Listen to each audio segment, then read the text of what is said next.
In today's episode, we are talking about one thing that is 40 times more effective at bringing you new clients than social media marketing.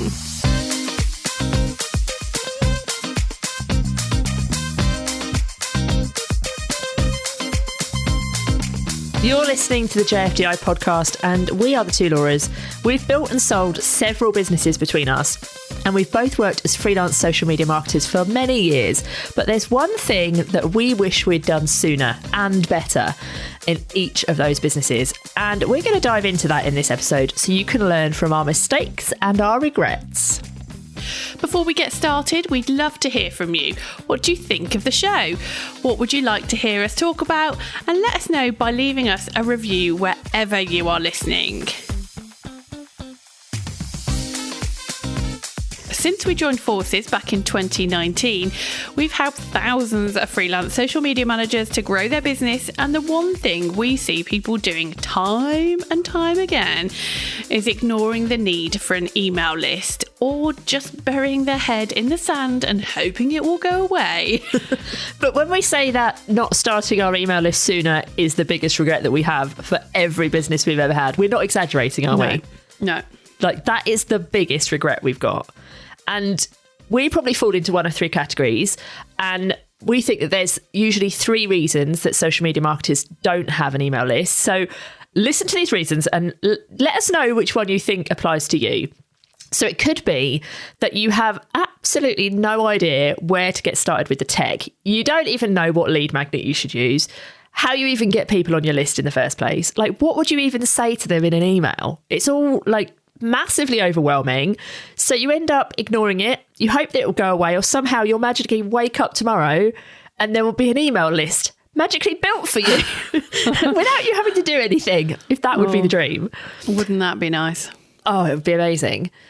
Maybe, though, you feel like you know that you need to do this, but you just need to find the time, and it just never happens. And you keep telling yourself that it's something that it will wait till next week or next month or whatever. And you just, so far, haven't made the time to go and do it. Or you could be in the third sort of category, which is someone who thinks you don't need a list because you only work with a handful of clients at a time. And maybe you've got no plans to scale and you don't want to sell anything apart from your social media management services. So probably one of those will ring a bell with you. Let us know which one it is.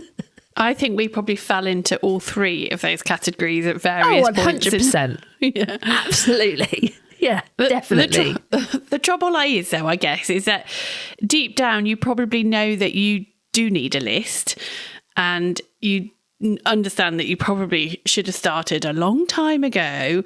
And especially if you've now made a bit of a head start, so you're doing okay on social, you kind of think, oh, it's too late to worry about that. I've missed my opportunity. But essentially, it's never too late, is it? There's never a reason not to start now. But it's really important to not put it off any longer. So in this episode, we are going to share 3 steps to get your list sorted and 2 really, really affordable tools to help you get going. Yeah, and we're also going to give you 34, random number, 34 ideas to get people onto your email list. So we're going to give you that a little bit later in the show. But I think we should just start at the beginning about why you should have an email list, especially if you're one of those people who thinks, I only want to work with a handful of clients. You might think, well, yeah, but I don't really need an email list. But let's just be very clear. You do need an email list. Unless you have been hiding under a rock somewhere, you probably know that currently Elon Musk is basically burning down Twitter. It's like he's just set a file. He might do something to us. Oh, God, do you think he listens to our podcast? Well, obviously, why wouldn't he? But he's just like, the platform is just going a bit haywire. And that could happen anywhere, couldn't it? Yeah, and it does, doesn't it? You know, obviously, you know, social media platforms, they're fairly robust, but they are glitchy. And there are days. Do you remember that time when, was it Facebook or was it Instagram? I can't remember now. It went down for like 24 hours. Yeah. And that was a weird time to be alive. It was a weird time to be alive. But imagine if you were like in the middle of, like promoting something, or you were trying to get, you were desperate for a new client, or you were trying to get bums on seat on a workshop you're promoting. Like this kind of stuff happens to us all the time. And you are relying on somebody else, aren't you? You're building a business on someone else's land, essentially, as the saying goes. Whereas an email list is something you own, isn't it? Yeah, totally. And like all of the accounts that we've seen recently on Instagram, particularly, have been hacked or like closed down for no particular reason. And when you get banned from Facebook or whatever, if your whole business is on there and all of your audience is just on there, what are you going to do if that happens to you? You've got to start from scratch. That is just a nightmare waiting to happen. Yeah. It just makes me feel a bit sick that could happen. Yeah. And we say that thinking it makes us feel sick. And we've got a list. We've got a really good, robust, engaged list. But that still makes us feel sick. So imagine you've built a following of even a couple of hundred people. It doesn't have to be big, huge influencer level kind of platforms and audiences you've built on social, but even the smallest number, once they're gone, and accounts are going a lot. So you know, even whether it's because you've built a following on Twitter and Elon is doing a good job of burning that down, or even if it's on a platform that could be hacked, and Instagram and Facebook are notoriously bad for that, then you're at high risk, aren't you, of one day waking up and you're having to start from scratch again. Yeah. But no doubt, like social media managers are probably listening to this thinking, yeah, but Laura's, we know this. We know all of this stuff. We tell our clients this stuff. But if you still don't have a list, regardless of that, there's plenty of other reasons that you need a list. So don't just switch off thinking, yeah, I know all of that, but I'm still going to just take the risk. I think one of the really interesting points from my perspective, and I'm kind of saying this as a consumer as opposed to a marketer, but I am someone who will see posts on Instagram. Like, I am a scroller. I'm a bit of a lurker. I consume a lot of information. But then sometimes I might see an offer or a course or just a blog I want to read. And then it's like 2 days later, I'll think, oh God, I wish I'd read that. I wish I'd gone back. I wish and I, try and find it, but I can't remember who posted it. I can't remember which platform it was even on. And the good thing about email is that I save a lot of emails. So and I know it's easy to save content before you all at me, but I don't sometimes realise I want to read something until the moment's gone. Whereas it's much easier to search your inbox, or like I keep a lot of emails just marked as unread because I want to go back and just have time to consume it when I've got that time. And this is coming from somebody who is a self-confessed hater of email marketing, aren't you? You don't like email marketing in your inbox, but you still read and save emails. Only the good ones. But yeah, so I think the point I think I'm trying to make is that we should all know this as marketers, but we all consume information in different ways at different times in our day, in different times in our life. There is constantly reasons why somebody might see a post on LinkedIn, for example, and read it and kind of digest it and think, okay, this is interesting. But then that marketer might then send me an email the same day, maybe put a different spin on it, or there's just a different nugget I take from it, and I go, oh, okay, yeah, that makes so much sense. This person's great. I'm going to carry on reading their emails, or so it's just about understanding how we consume information in different ways. And if you're a social media marketer who's only putting out content on social media, and we're still only talking about something once, then you're not giving your whole audience enough time to consume that information, are you? Or enough opportunity, and you're not trying to address it in different ways that people consume based on how busy they are, based on what you're trying to tell them. That's a really good point, actually, because people access information in different ways, don't they? When you're on social, you're often like scrolling through kind of mindlessly, maybe taking some information in, but it's quite top level maybe. Whereas, this might be a sweeping statement that I'm about to make, but if I'm going to read my email, I'm not doing that mindlessly. I'm opening my email very in the moment, reading it, making sure I'm taking it in, deciding what I delete or don't delete. Yeah. Whereas on social, I'm just scrolling mindlessly. And if something catches my attention, maybe I'll pay attention to it. Yeah. It's a very different state of mind, isn't it? Yeah, you have an intention on email. Yeah. You, as you say, you're opening that email knowing that you are about to read something. So you've allowed the time to do that. Whereas when you're on social, like I'm often just scrolling social, stood on the playground or sat in the car waiting for a child to come out of a club or whatever it is.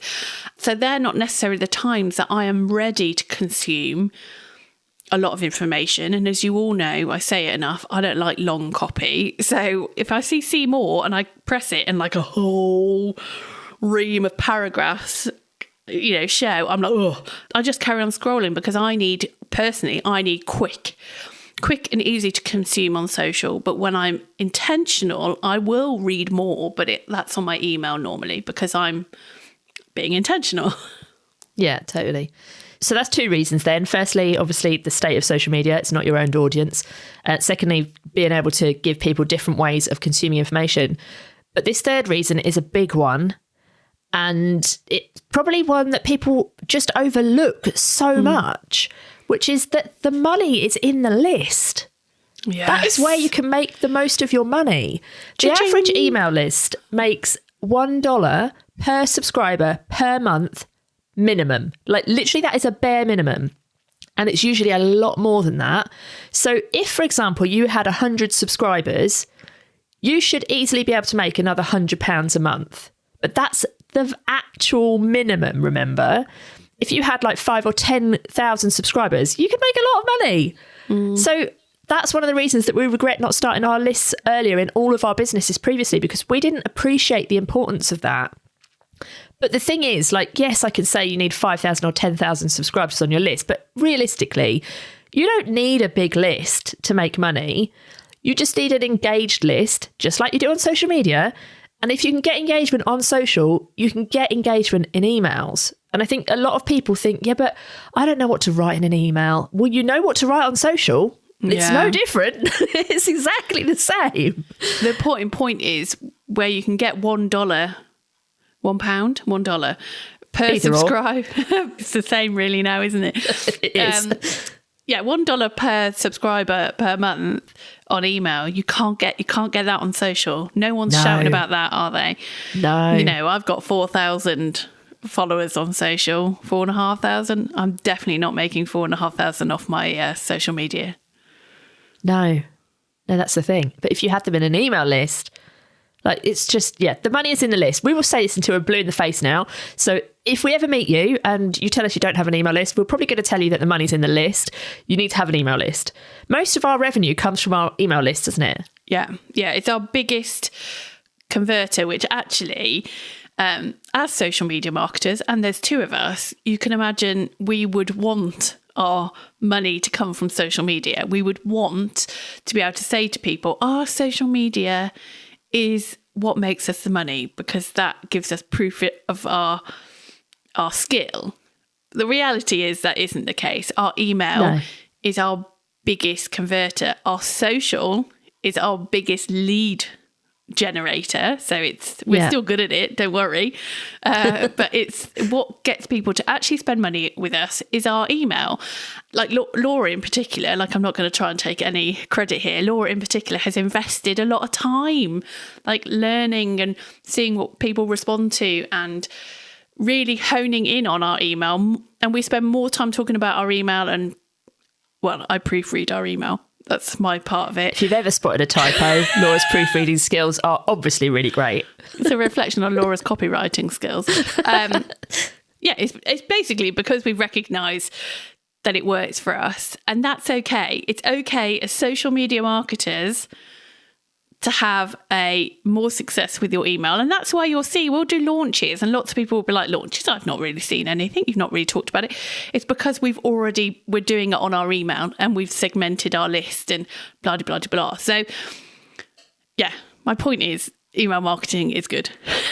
Yeah. And it's not just us. Like, this isn't just a Laura's thing. Nearly every business that you come across, most of their money will be generated through their email list. And so if you don't have an email list, please start an email list. If we were starting a business now, no matter what business it was, whether it was, a fully grown business with loads of employees, or we were just starting up as freelancers again, our email list would be the very first thing that we would do. That would be literally the first thing we would spend time on, because the reality is that the best time to start an email list was yesterday or a week ago or a year ago. The very next time to start one is today. And if you don't have one, this needs to be at the top of your priority list. And if you were one of those people that thought that an email list was pointless because you only work with a handful of clients, we've got a statistic that is going to blow your mind. So if you've kind of zoned out, or you're making a cup of tea, come back to us for a minute, because you are going to want to hear this. Laura, I'll let you make this clanger because it's so good. So email marketing has been proven to be 40 times, that's 40 times more effective at bringing in new clients than social media. Do you want me to just say that again? Yeah, say it again. It's so good. So email marketing has been proven to be 40 times more effective at bringing in new clients than social media. So if you're one of those people who's thinking, I need a new client, or I'm about to lose a client, what am I going to do to replace my client? I need more money and what have you. Guess what? You need an email list. The money's in the list. That's where the clients come from. Yeah, I think it's worth saying, though, where we say the money's in the list, it's probably, I know it doesn't quite roll off the tongue as well, but the money is in the list and the actual email marketing that you're going to send. Yeah, totally. You can't just have a list and expect it to fill your bank balance because you've set up an email list. But also, an email list is brilliant at keeping warm leads warm, isn't it? Like if you are somebody who's at capacity, maybe you don't need a new client now. If you've got an email list and at some point you lose a client, or you think, actually, I can't bear to work with this client anymore. That's happened to us many times. You know that you can get rid of them because you've got a warm email list of people who you can quickly replace them with. So it's definitely worth it. It's good for repeat custom as well, I think, especially if you've got a variety of things that you offer in your business. You might have done a one-to-one with somebody and then they're keeping warm on your email list and they come back for more because they loved what you did last time. And so that repeat custom as well is not to be dismissed.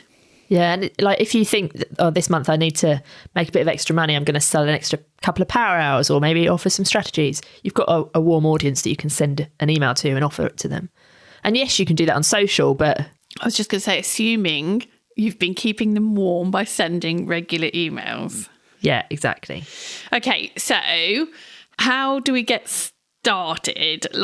It's all, I can just imagine you listening to this going, yeah, all right. But that doesn't help me. I don't know how to actually do this. So how do we start?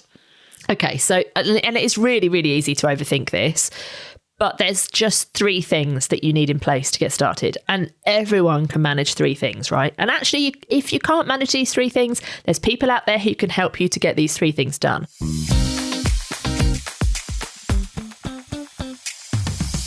So the first thing that you need is an email service provider. So we use ActiveCampaign.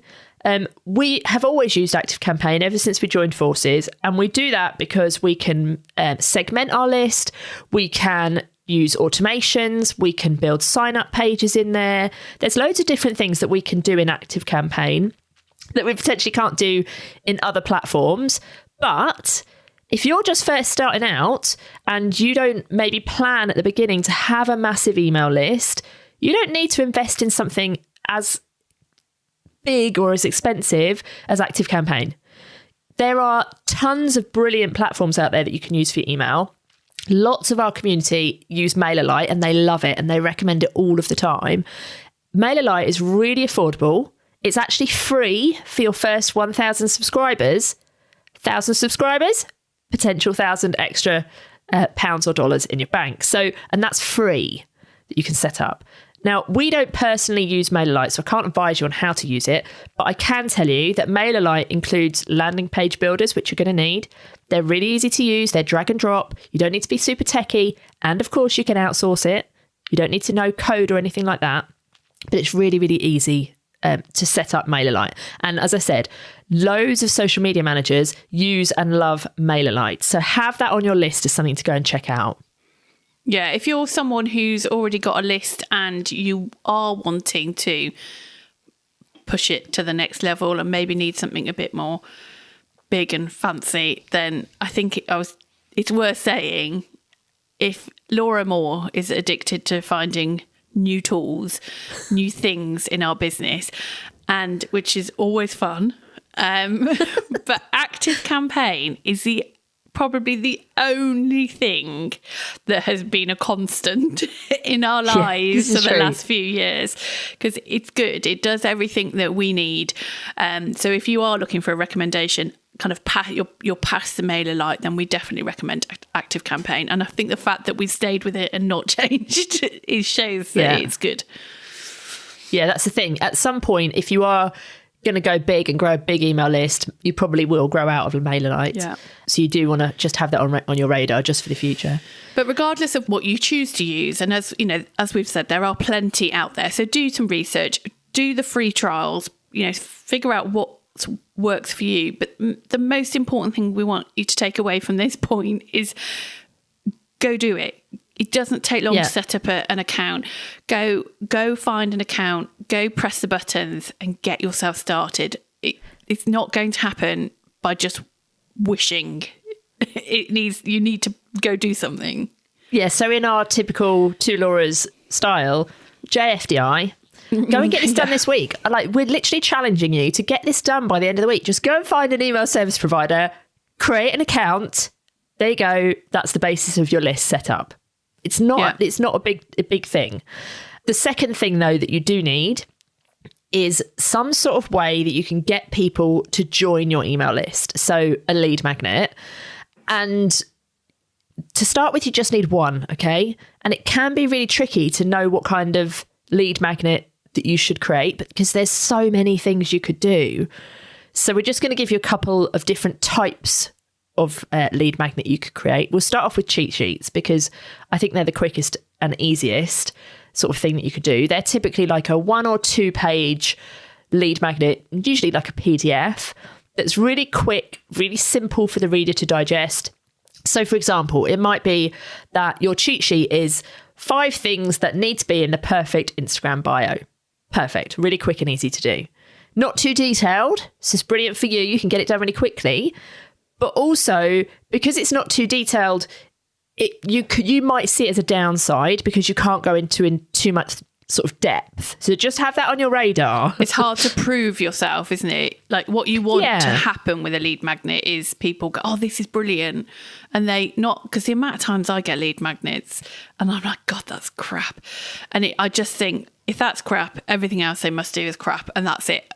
Their card is marked. So just, but you don't have to be too detailed for something to be amazing. A cheat sheet can be amazing. It's when you start thinking, I need to give them more, forgetting that what you're trying to create is a cheat sheet. Yeah, but it can just look good sometimes. It just, 5 little bullet points on a Word doc, not going to do it for me. You could, if you wanted to do something a bit different, you could go a bit more in depth in your cheat sheet. You could turn it into a guide. So therefore it would have all of those sort of elements, but you would go much deeper and give more value. The downside of that, though, is it's going to take you a bit longer to create.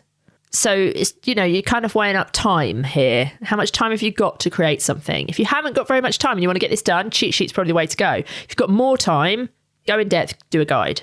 And I think what I could see potentially happening here is people go, oh, well, I'm going to go all in and I'm going to do a guide. And basically what you're doing is putting it off. Yeah. What you need to do is do something. And this is what, if I'm really honest, this is what happened to me. I remember thinking, I need to grow this list of mine. This is back when I was just virtually savvy. I need to grow a list. I need a lead magnet. I'm going to make something amazing. So, of course, it took me ages to think about what that amazing thing was going to be. And then I was going to have to create it. And then I decided that I'd need like a graphic designer to help me with it. Blah, blah, blah, blah, blah, blah, blah, blah. And I remember speaking to somebody who just said, well, just do a cheat sheet. Just do this, that, and the other. And I was like, all right then, because she had that same kind of mentality of just do it. And I did it. I just put something really simple out there, and it made me realise that where you start isn't where you end, is it? So you've just got to start with something. And if part of the problem is that you're putting things off and you're procrastinating, and just start with something simple like a cheat sheet. And in the background, you can be working on the next lead magnet. It doesn't have to be one lead magnet that lasts you until you close your business in retirement. Like, you can constantly be changing it. So don't let the big things be the reason to not do something. Like, start with a simple thing.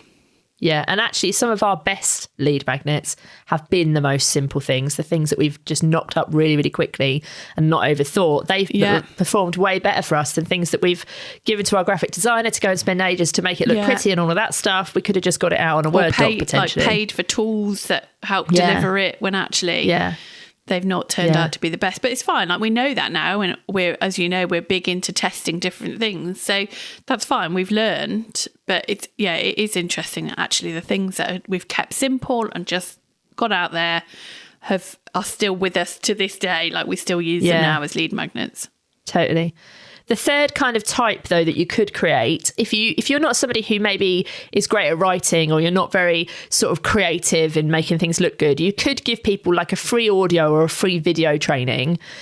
Those kind of lead magnets are often seen as way more valuable than a PDF, because it kind of builds that trust, doesn't it, straight away with the subscriber, because they are either seeing your face if it's video or they're hearing your voice, and it builds that relationship with them. But if you're somebody like us who doesn't particularly like to do video, or, you know, you just don't really know how to edit or something like that, then this probably isn't for you. So it's kind of, you need to think about your strengths and your weaknesses, what you want to do, what you don't want to do, how much time you've got. But just don't overthink it. Just do whatever feels easy. And like Laura said, you only need one lead magnet to get going. This first one you create is very unlikely to be the last one you create. I would hate anyone to see the first one we created. It was so bad, but it worked. But now, if I was to look back, I would hate anyone to see the Virtually Savvy one I did. I even created it in Canva, and as Laura knows. Oh my Lord. Exactly. So, but it worked. It got people on my list, you know, and time's moved on now. Canva's a lot better than it used to be. Let's not say the same about your Canva skills, but anyway.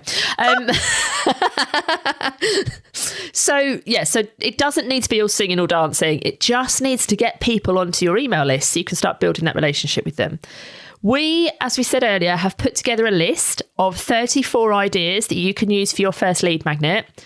You only need one of those ideas to get started. So you can go and grab this list at thetwolauras.com/ideas. That's where you can get the list of 34 lead magnet ideas. Again, it's thetwolauras.com/ideas. And then, so we said that there was 3 things you need. So we've said you need an email service provider, you need a lead magnet. What's the final thing we need, Laura? The final thing is that we need people to actually know about this lead magnet and for people to sign up for it. So it's all very well and good, you know, you sort out your tech, you make your lead magnet, and then that's it. You're too afraid to share it, or the imposter syndrome kicks in. But you're going to have to get it out there one way or another. So you can pop it on your socials, you can run some ads to it, whatever it is that you want to do. But you've got to promote it. Yeah. It needs to be everywhere, doesn't it? It needs to be in your link in your bio. It needs to be on your website. It needs to be at the bottom of your blogs. You need to talk about it on your stories. Like, you literally need to share it all the time. If you're stuck for something to post on social media, guess what? Post about your lead magnet. Tell everyone about it. If you're at a networking event and you meet somebody, tell them about your lead magnet. Literally just keep telling them. Pop it on your out of office thing. Yeah. In your email signature, all of those sorts of things. And I think this is something that sometimes makes people feel really awkward because they feel like they've talked about it enough and it feels a bit icky. But you just need to remember that this thing that you've created is free. It's giving value to somebody. You're doing them a favour by telling them that it exists. And by not telling them because you feel icky about promoting it, it's meaning that they're not getting the value and you're not getting people on your list. So you just need to shift your mindset and tell people. Yeah, especially if you've spent all this time sorting out your tech, creating your lead magnet, and then you don't share it. It's like, come on, it's the most expensive lead magnet ever. Totally. Now, if you're listening to this and you think, oh, yeah, but I've got a lead magnet already, I don't need to go and create one. Brilliant. Have you shared it recently? Yeah. If not, go and get it on your socials, share it somewhere today, and then just make yourself a deal, even diarise it, that you will share it at least once a week. At least once a week, give people an opportunity to get your freebie and to get on your email list. Yeah. Because otherwise your email list just isn't going to grow. What's the point otherwise? Yeah, exactly. So hopefully we've convinced you of how important it is to start your email list or to start working on it more if you've already got one. Don't forget, you can go and grab that list of 34 lead magnet ideas from thetwolauras.com/ideas. And we will be back same time, same place next week. But remember, the money is in the list. Au revoir. See you next time. Bye-bye.